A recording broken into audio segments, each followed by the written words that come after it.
Hola, hola, hola, hola, hola. ¿Cómo están?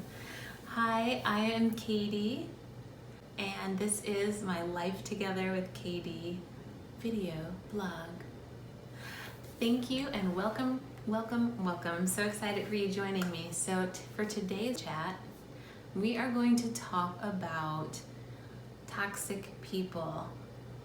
We're gonna maybe mention a little bit about narcissism, but I'm going to save that whole topic of narcissism for another podcast, but I just want to talk to you about keeping toxic people out of your life, right? So, in life, we go around, we go about, we live our life, we do our thing. And unfortunately, sometimes we encounter and or have in our lives toxic people, whether those toxic people are a significant other, a parent, a sibling, an aunt or uncle, a cousin, some family member, a coworker, a boss. It could be anyone, right? A business partner. And having toxic people around is really difficult, especially if you are like a really zen person, like really peaceful, or just try to be a positive person. It's hard to have toxic people around. Toxic people tend to sometimes have narcissistic tendencies, manipulative tendencies. They tend to just be people who are not for your good, okay? And people who are not for the common good. People who like to spread drama, to start drama, people who like to gossip, and who are, I guess, they're two-faced. They like to kind of talk about people behind their backs and lie. They like to lie a lot. And users, people who use other people for their own personal gain, and so forth. I think, in my life, I've definitely encountered some toxic people and toxic behaviors in relationships. And thankfully, I'm not in those relationships anymore, but I did experience them, and they were very challenging. And a lot of times, if you're in the middle of a toxic relationship or friendship, it's not easy to see it until you get out of it, or you may see it, but you may recognize it, but you may not know how to deal with it, or you may not know how to have safe and healthy boundaries around you. This is a huge, huge topic, so we're only going to talk a little bit, take a piece of it today, and then we'll talk more about it on future videos. But basically, if you know that you have somebody toxic in your life, somebody harmful, somebody who you never feel good around, and that you have a lot of anxiety when they're around, or a lot of just, you feel like, ugh, I gotta get away, because there's always drama, there's always fighting or arguing, or half-truths, lying, or manipulation, or things like that. How can you deal with a toxic personality, and how can you put healthy boundaries in place so that you can minimize the negative effects that this toxic person has in your life? So I'll just talk about a little bit about healthy boundaries today. One thing that was helpful to me as far as a healthy boundary was not allowing everything that the toxic person wanted to project onto me, into my life, to kind of stand my ground, put those firm boundaries in place, say no and mean no.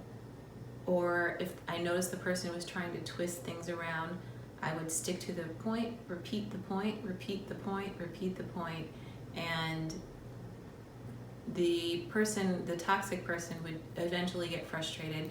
But that was something that I learned from somebody who had experience dealing with toxic personalities.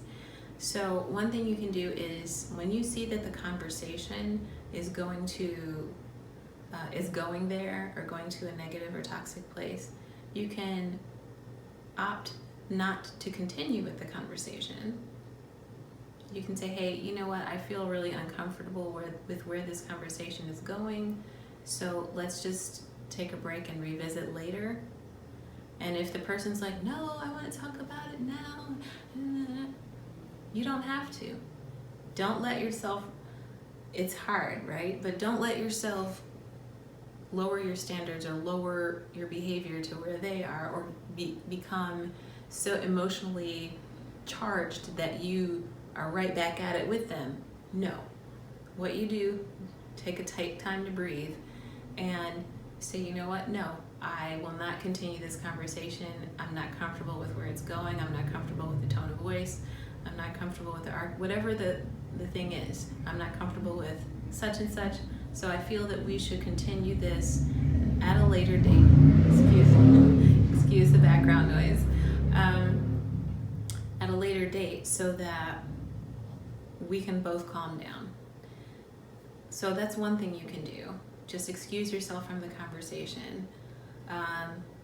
Another thing you can do is when you are in conversation with someone who is toxic and likes to manipulate with words and twist things around, or gaslighting, is stick to the point.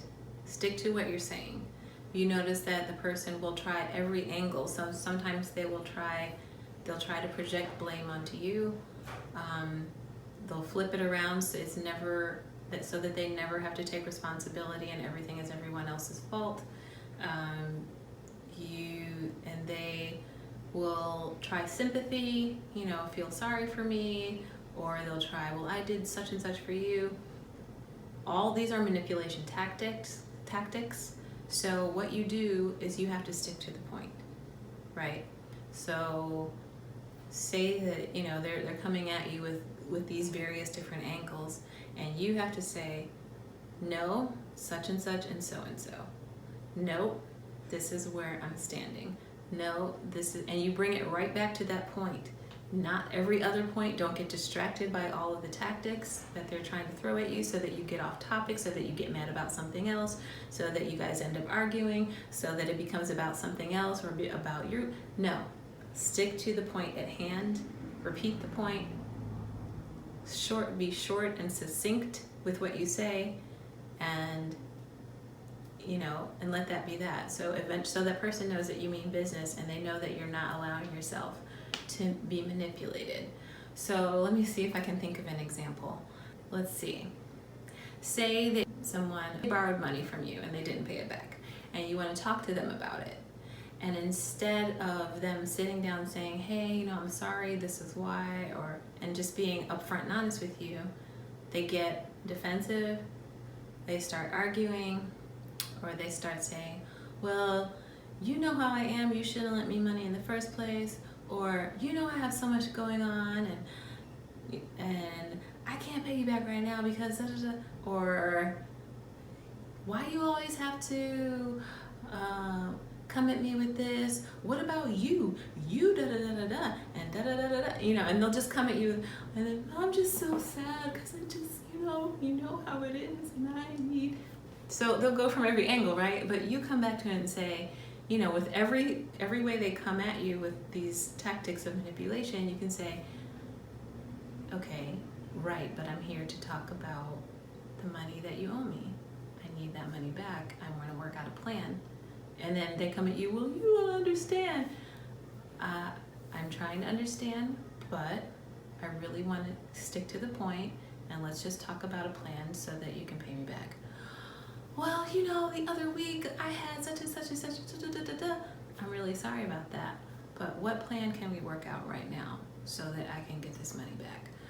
Well, you just always da da da da da da da da da da da. And they'll come at you like that. Listen, let's just stick to the point. I just want to work out a plan with you about how you can repay the money. You see how I'm always bringing it back to that point, and not allowing yourself to be manipulated by that. So it takes practice, Don't feel bad if you don't get it the first time, but just know that that's one of the ways that you can have a healthy boundary when you do have to interact with somebody who has those tendencies to be manipulative or toxic.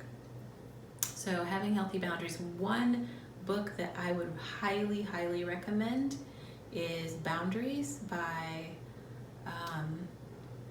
McLeod and Townsend are the last names of the authors.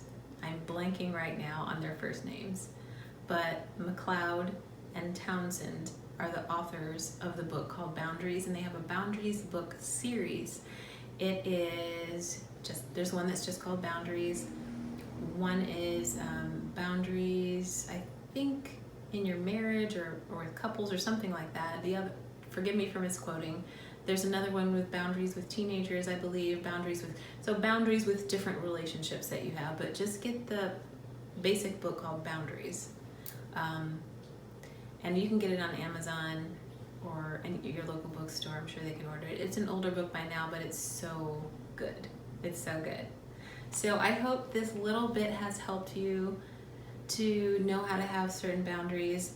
When having a conversation, you can either delay the conversation to later when you see it's just blowing up and getting crazy, and or you can, if you do decide to continue with the conversation and you recognize the different tactics of the person, bring it back to the point, back to the point, back to the point. So hopefully those two items can help you, and we will talk about more soon. And thank you so much for watching. Please remember to subscribe to my YouTube channel, and you can follow me on other social media. I have a blog, lifetogetherkaydee.wordpress.com. You can follow me on Instagram at lifetogetherkaydee. That's life together, letter K, letter D. I have another Instagram at I am Kaydee, so that's I am KAYDEE. And you can find my Facebook page. I have 2 Facebook public pages, so you can find me, and all the information's below. And I have my podcast, which is called Life Together with Kay Dee, and it's on iTunes. What is it on? iTunes, Google Podcasts, Apple Podcasts, Spotify, Stitcher, and most other major podcast platforms. The Anchor.fm app. It's a great app to have and get if you want to make your own podcast as well. All right, blessings, and talk to you soon.